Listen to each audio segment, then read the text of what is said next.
everybody. Welcome to San Francisco Ballet's Meet the Artist conversation. I'm Jenny Scholik, and I am your host for today's Meet the Artist talk. For those of you here in San Francisco, you know that these conversations normally happen immediately before a performance in the War Memorial Opera House. But this year we've had to move so many things online, including these conversations.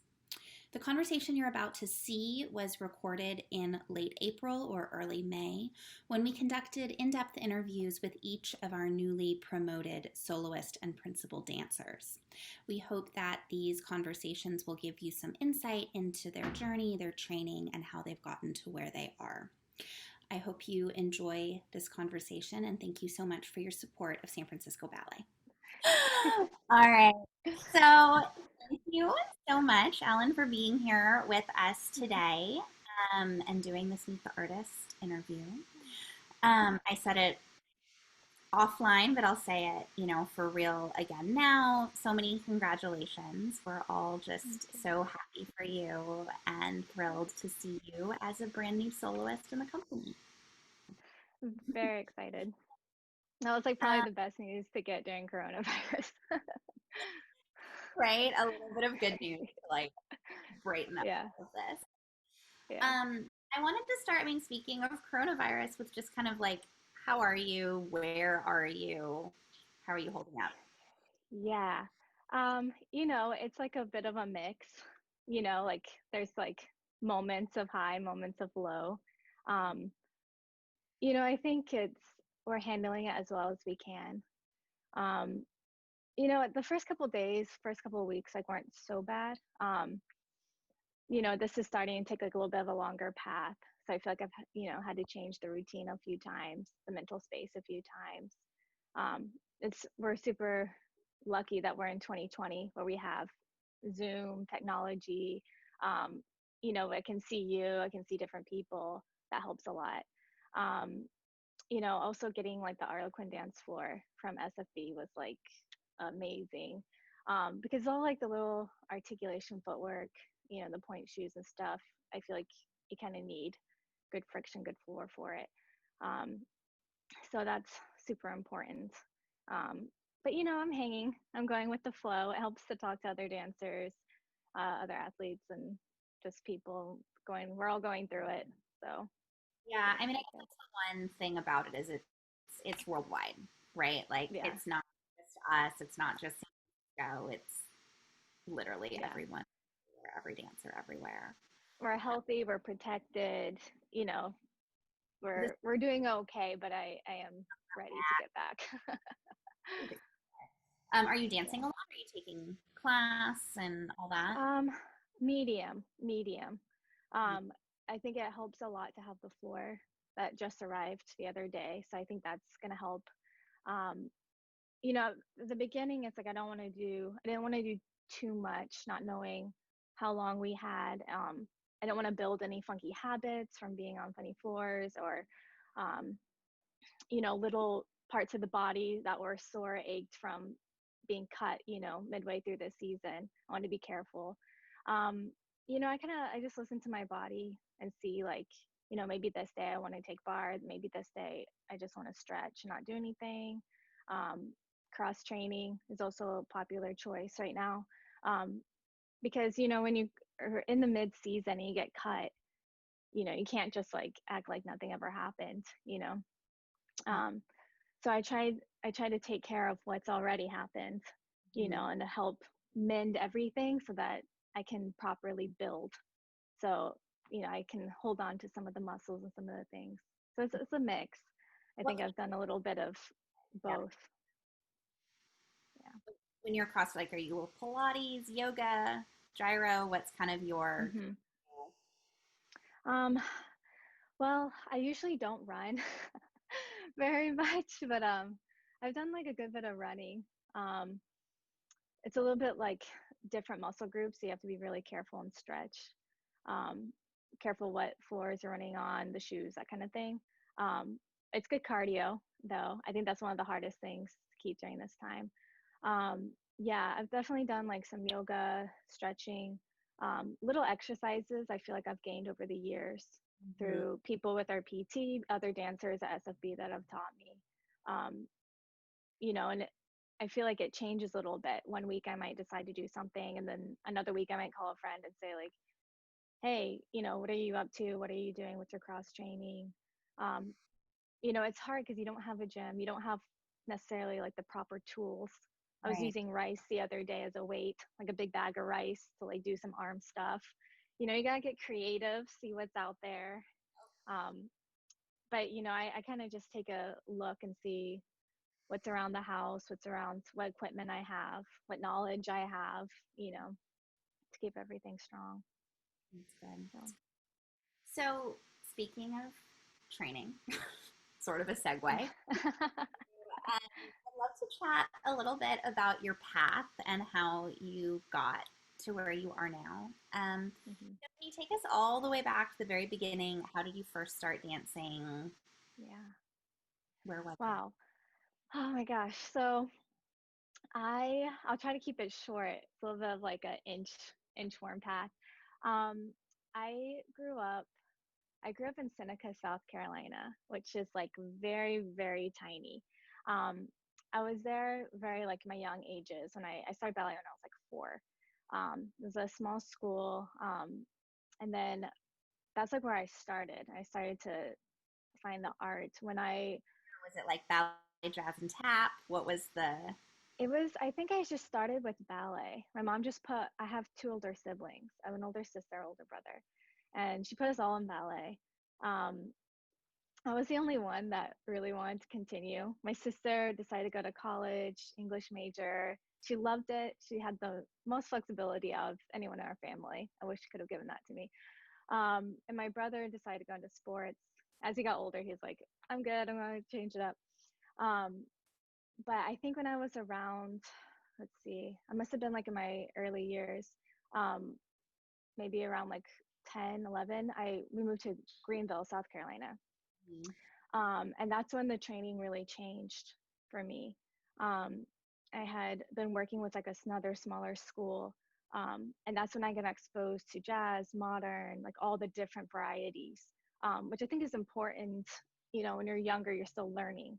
So your body's, you know, I think a little bit more free sometimes when you do that because you don't know, you're just doing what you're told and kind of naturally builds inside of you a little bit.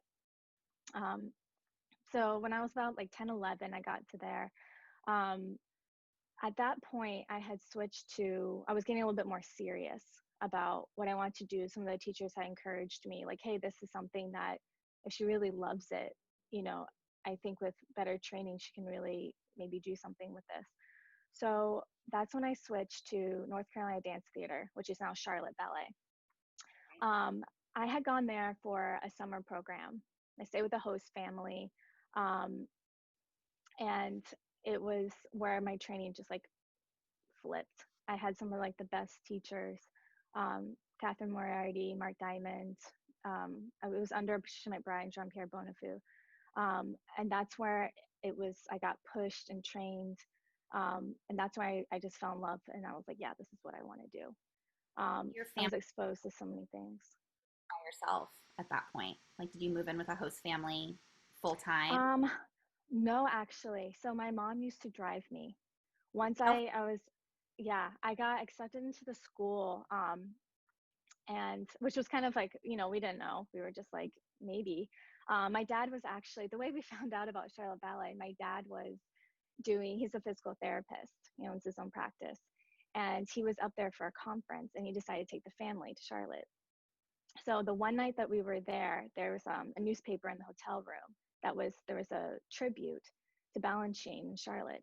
Um, and so my mom was like, "Oh, we should go. It's beautiful. It's about ballet." So we went, and I got to meet Jean Pierre and Patricia McBride afterwards.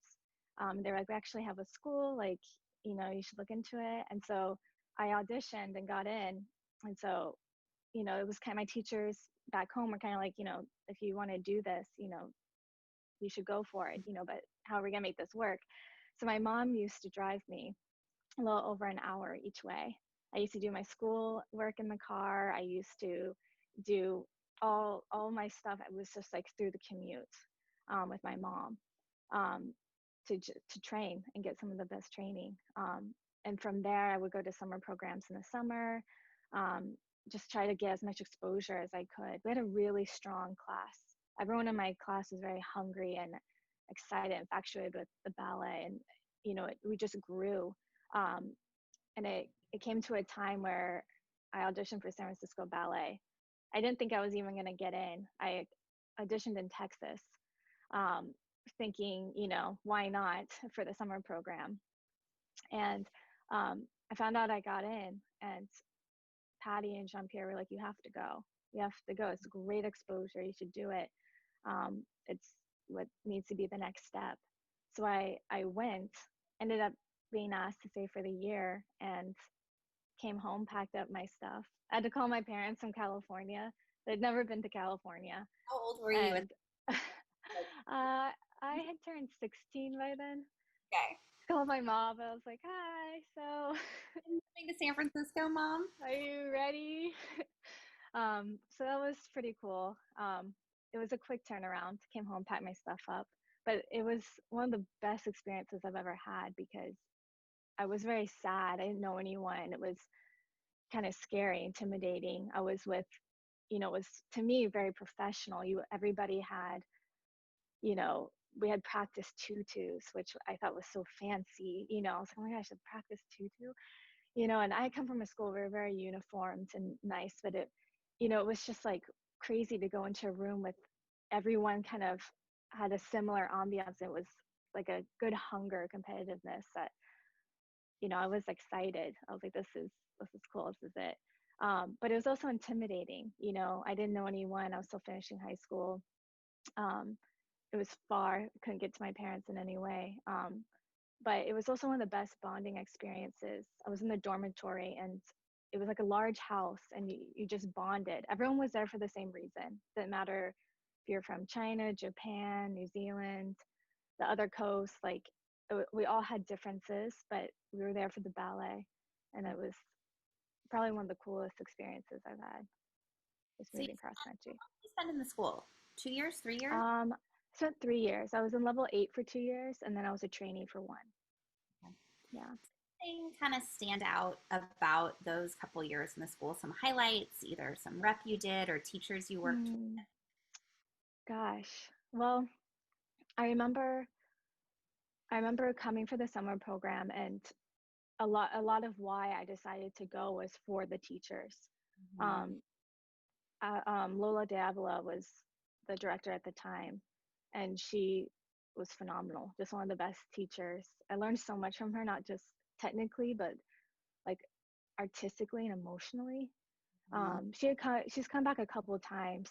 Every now and then you'll see her in the hallway, maybe helping us with a full length. But she was a big reason why I decided to go through with the move. Just some of the teachers, Parrish Manyard, he was great. I loved him.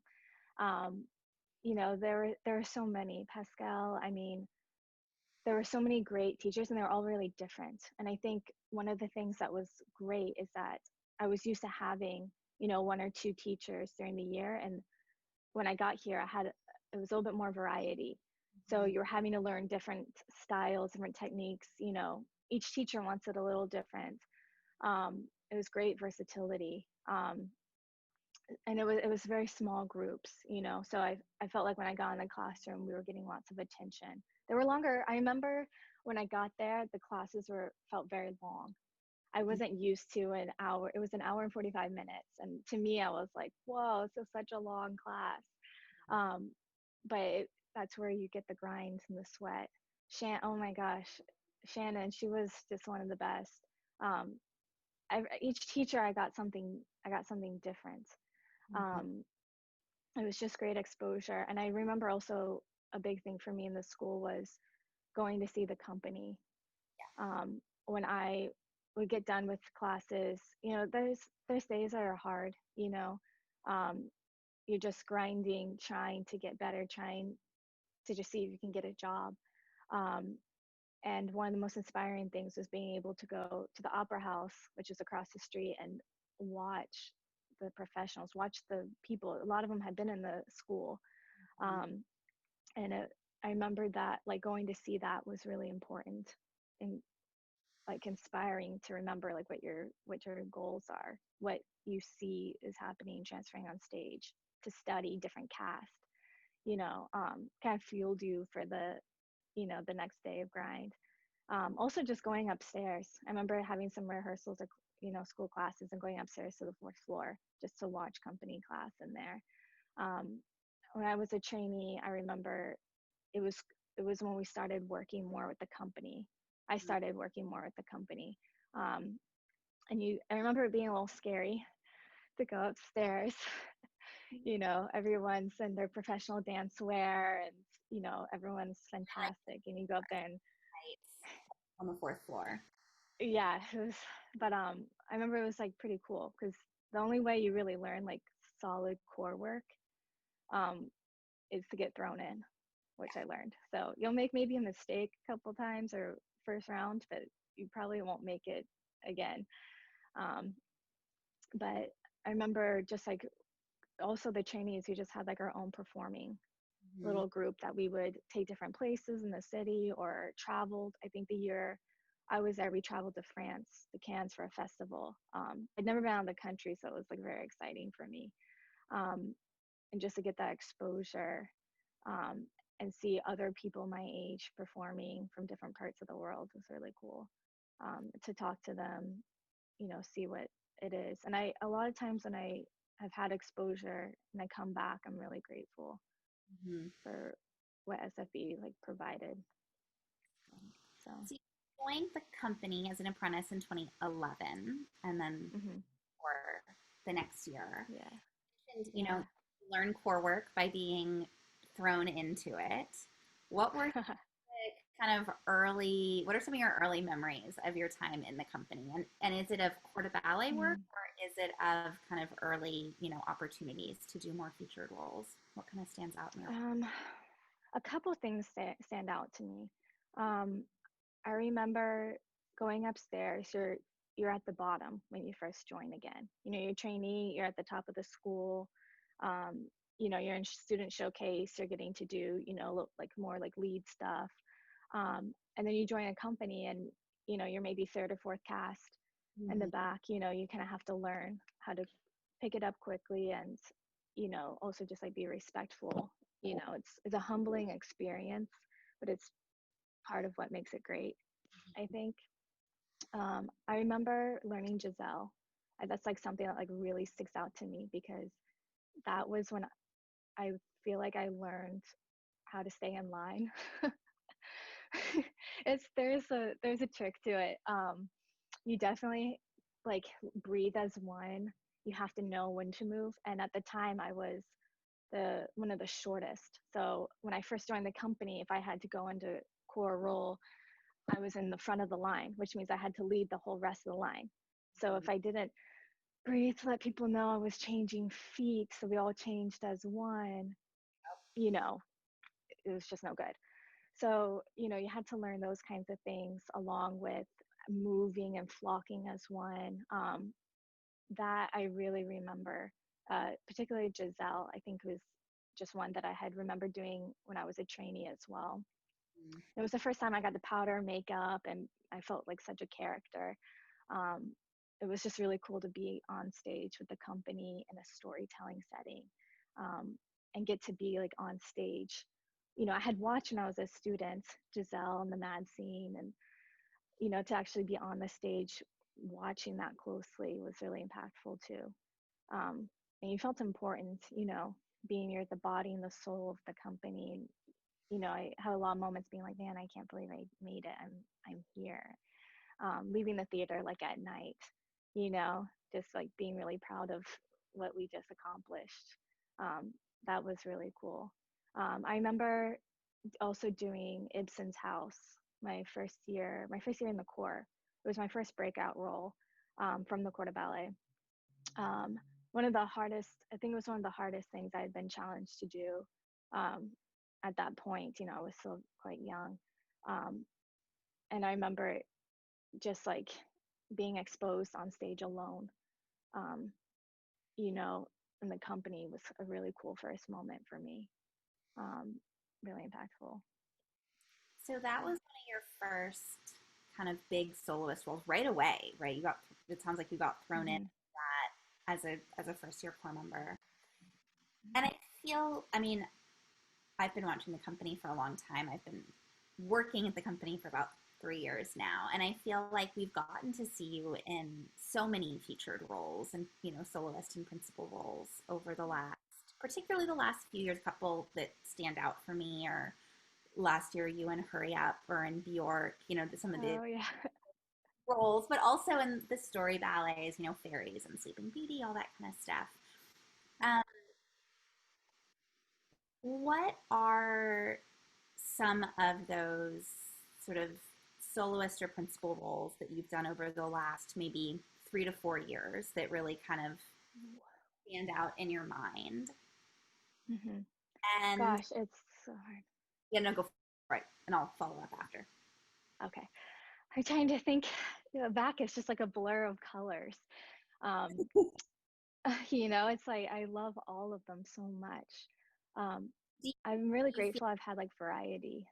Yeah, I was gonna say, I feel like we get to see you in really contemporary roles, really classical roles, and then those sort of in betweener neoclassical, the Robins, the Balanchine, that kind of stuff. I love it. Yeah. Do you have a preference? Like, is there something that you feel more drawn to? Uh, I feel like I used to like kind of go a bit more towards the neoclassical contemporary stuff. It felt really like natural for me. Um, but there's like it's a one side because then I do, a variation from like Sleeping Beauty and I'm so in love with that as well. So I think it's a lot of it's the dynamic I love. It seems like a lot of roles that I've been suited for and done in the past, they have like a type of dynamic that I really enjoy moving. Um, and just kind of, I feel like I understand the language a little bit more than maybe others. But I also like to be pushed and challenged to maybe, if something's feeling uncomfortable to me, to figure out how to win it over and how to like manipulate it and understand it. I like that side to push it, to be like, why does this feel so awkward? Like, get in the studio for a bit to like fix it and change it and understand the step before it is just making the step now awkward. I need to fix that, and it's adjusting a little bit more. um, and sometimes with ballet you don't always win. Sometimes I perform something and I'm like, it still felt weird, but it might roll around again in my career and I've developed and been seasoned a little bit more for it, or it might always just be weird. But um, gosh, there's such a variety when I look back. Some of my favorite ones are all different. I really liked Lumbrina. Mm-hmm. That was one of my favorite ones by Val. Um, I loved Lumbrina. It was a whole different style that I had ever done. So it was like a fresh piece of paper. Um, and I danced that with Daniel Davison. We did a pas de deux in that. That was very fast, very quick, had this African movements throughout the ballet. But it's such a beautiful, colorful, vibrant ballet. I recommend people to see that. It's just beautifully artistically done. So Lumbrina was one that I remember really just like super satisfying also because it was hard to dance. It was puffy, so you finish it and it was like super satisfying. You mentioned Sharon Robbins. I really enjoyed Fancy Free. That was probably one of the most fun I've ever had, like dancing. You had the three sailors and the girls, and you had the time period dresses and the music, and um, with his choreography, it's like built in, like Mm-hmm. the character and the movements. It's just like a natural. It's almost like you don't have to do anything. It's already there for you. Um, I really enjoyed that. Um, Obviously, Clementine and Cinderella. I have like a soft spot for that one. I was very fortunate to get to work on that one um, a lot and get to perform it in different places. And that just like working in a host, I did it with a couple different Aduinas. Um, and it was so much fun to have like a family orient, and you could dissect it and change it up, and there were so many moments and layers. I loved working on that. So is um, different, like with each cast, with that part particularly? Like, does it feel really different Yeah, when you have a stepmother and a different Edwina? it does. It feels very different because, I had done it before with Sasha DeSola as Edwina. I done it with Elizabeth Powell as well. I feel like we had like some rehearsals where maybe we had to, I had to do it maybe one or two other people and stuff like that. I remember working the most with them, but it does feel different because their Edwinas are different. So their reaction of how they treat you, then you have to act differently. We had like a few things we would work out so it made sense to the audience, but even their characters were different. The stepmoms were different, so it affected it affected you. You could dissect it as much as you wanted, how much you want to go back into the character of why that's different, that makes you different. Obviously they were somewhat similar, but I kind of liked being mixed up with a different cast, different bins. I think the first year I did Clementine, I danced with every bin that was casted.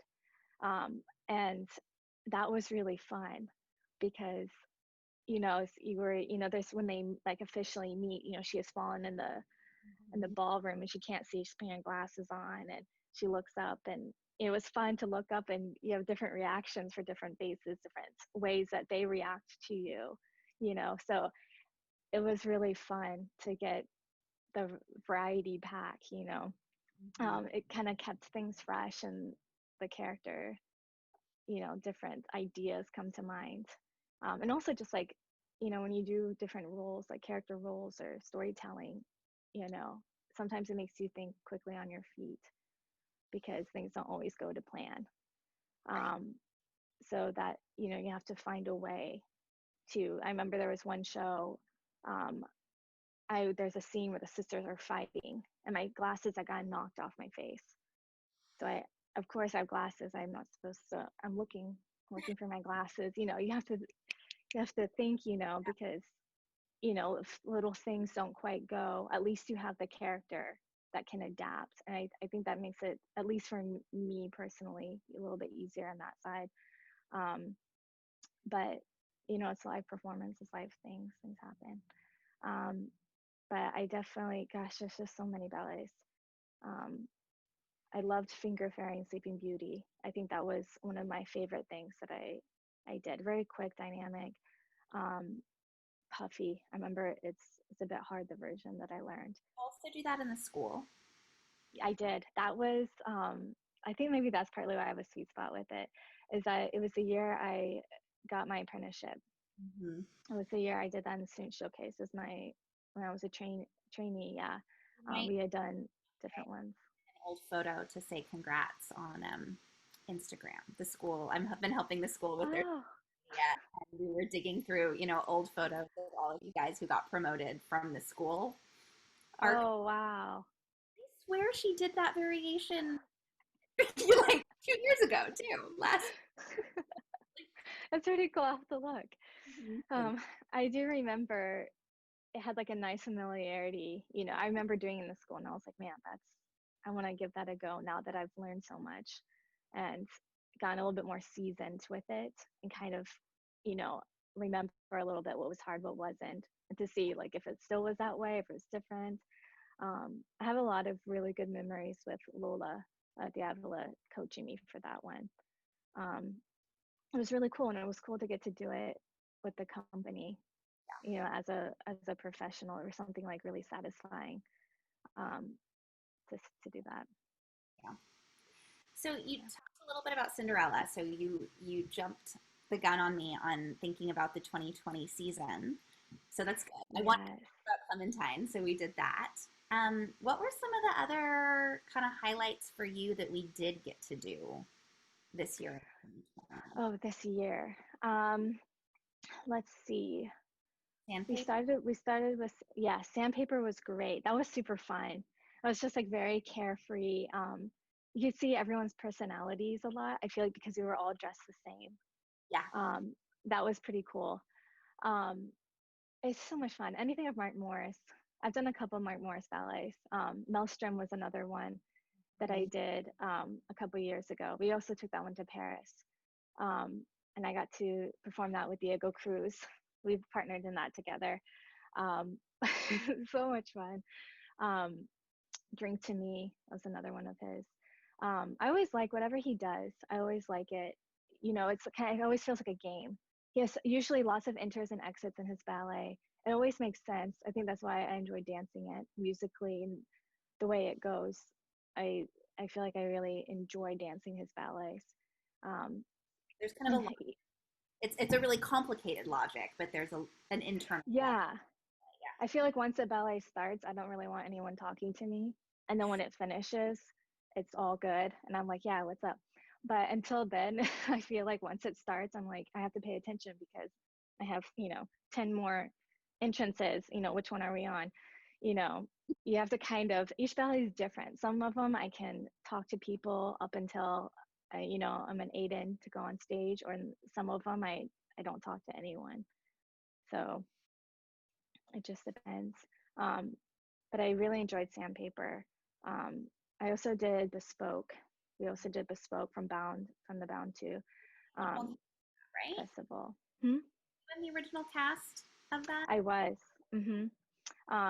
That one was really nice. It's beautiful music, very simple scenery. It's black backdrop, leotards. We each had different colors for which ones we were, and the men had white with colors matching their lady. It was very beautiful, very simple, elegant ballet. I believe we did that in program 2, if I'm remembering correctly. Is that 2 or 3? Two. Yeah. Because I was the night of the power outage. I was sitting Yes, that was kind of interesting. We had gotten through, I actually wasn't supposed to perform that night. It was supposed to be a different cast, but one of my girls had gotten sick. So I went in for the night for that show, and it was just so bizarre. I don't think we've ever had a situation quite like that. Unprecedented year. 2020 has really. It was it's been quite like a crazy year. Anyone who's like, just joined or just met us, it's a pretty crazy time. But I'm glad they got to see, some of the season. We had opened up, we had just gotten to the midsummer. Midsummer. You performed, right, in both the stream and opening night. Mm-hmm. Yeah, I did Butterflies. Right. But you've been rehearsing for Hermia? For Hermia. Mm-hmm. Yeah, I was so excited for that one. I got to do like a community matinee act 1 for some of the school. For this, and I was going, I swear I saw her do it on stage, and I'm finding like the daily for it. Like maybe I didn't do it. Okay, you did do this. I thought I was crazy. What was that? I mean, we did some dress rehearsals too. Yeah.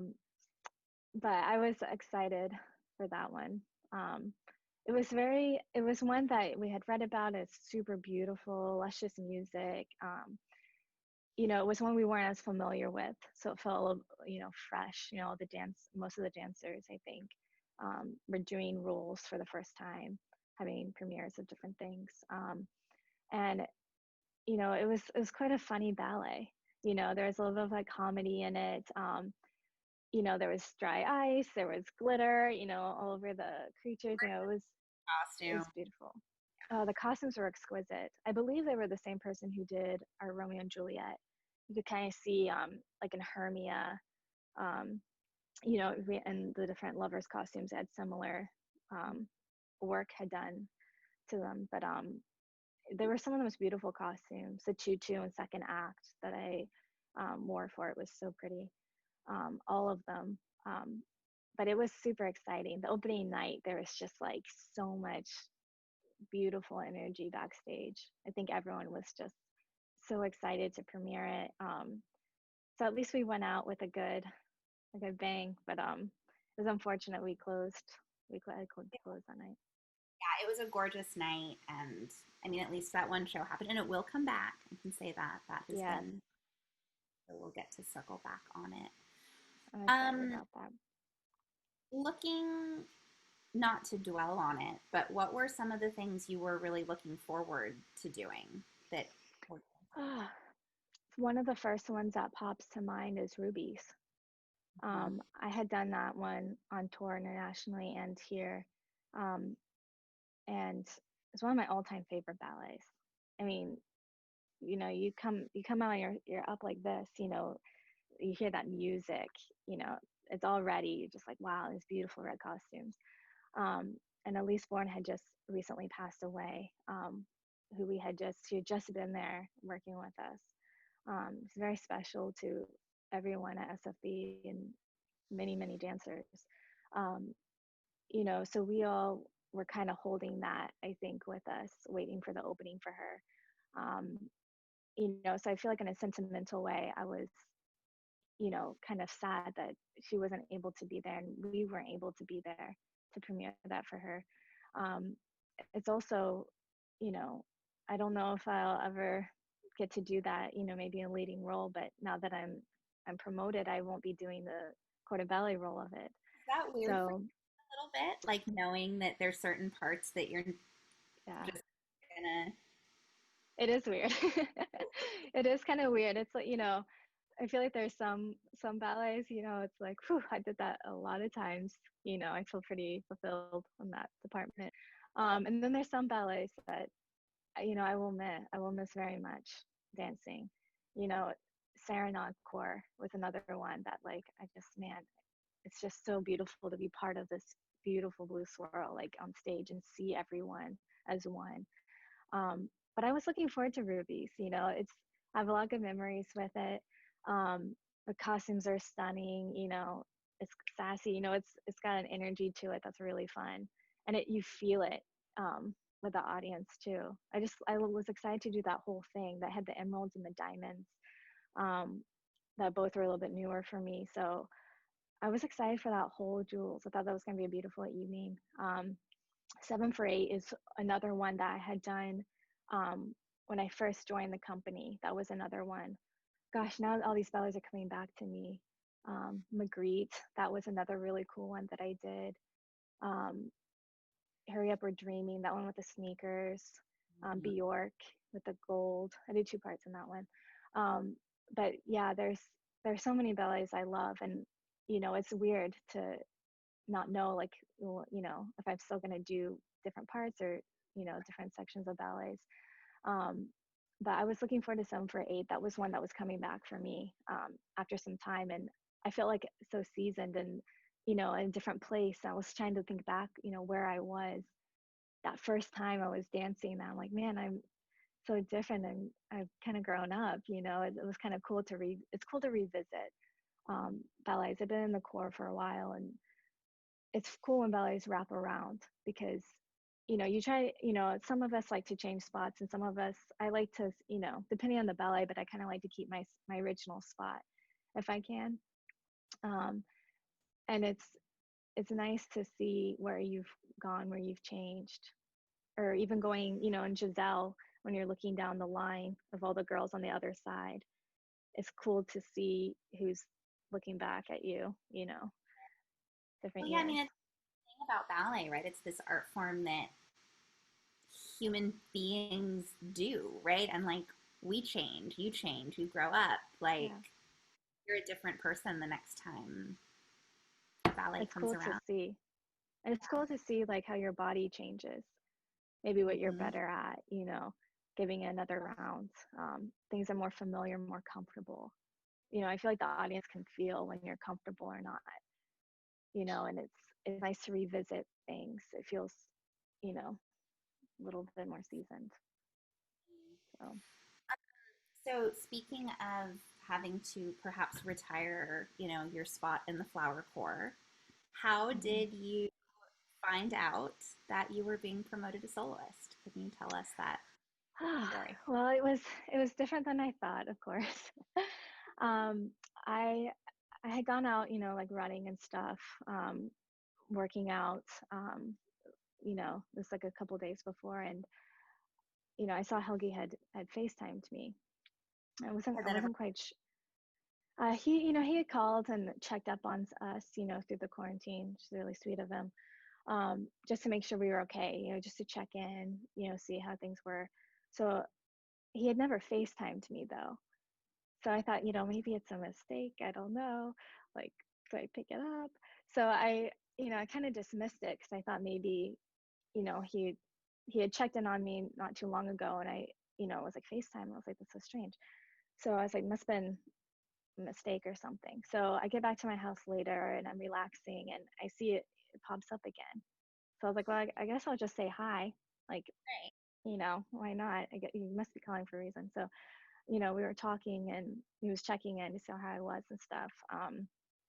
And, he just kind of told me, he's like, can you keep it a secret? You know, something's going to be announced soon. And he just laid it out for me. I was very, very surprised. Probably not how you ever pictured that conversation happening. No, it's, you see people get promoted, and what it looks like. And, um, it's such a strange time to be sitting in my pajamas on the couch alone, you Yeah. know, in isolation. It just like felt kind of funny, um, and almost like unreal in a way. I got off the phone and I was just like, that happened, right? Like that was real. Like no one's Um, no one can be like, it was so strange. Yeah. But I was beaming. I was, I'm still, it was really great inspiration. He was like, I think that would help you with the quarantine a bit. I was like, yeah, that helps a lot. But now it's like I'm so ready to get back and get to the stage and um, to work, because there's a whole nother level, like mentally and physically, that I'm gonna get to dissect. So did you see it come? I mean, not see it coming in like on that day when he FaceTimed you, but did you suspect or hope that maybe this was coming down the pipe for you this year?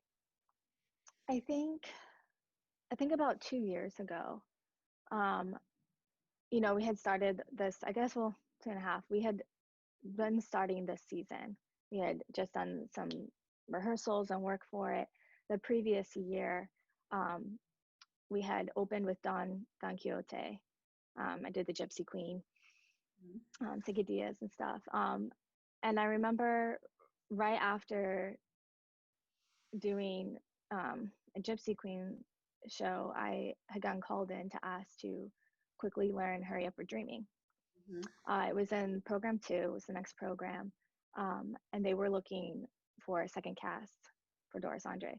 So they were like, they'd like you to learn this. Like, can you do it? And I wasn't part of the original creation of it. It was part of the Bound 2, and I had been put in a different group. And I had like briefly seen it, and I was like, yeah, like let's do this. I'll work. Like, absolutely. I was so excited.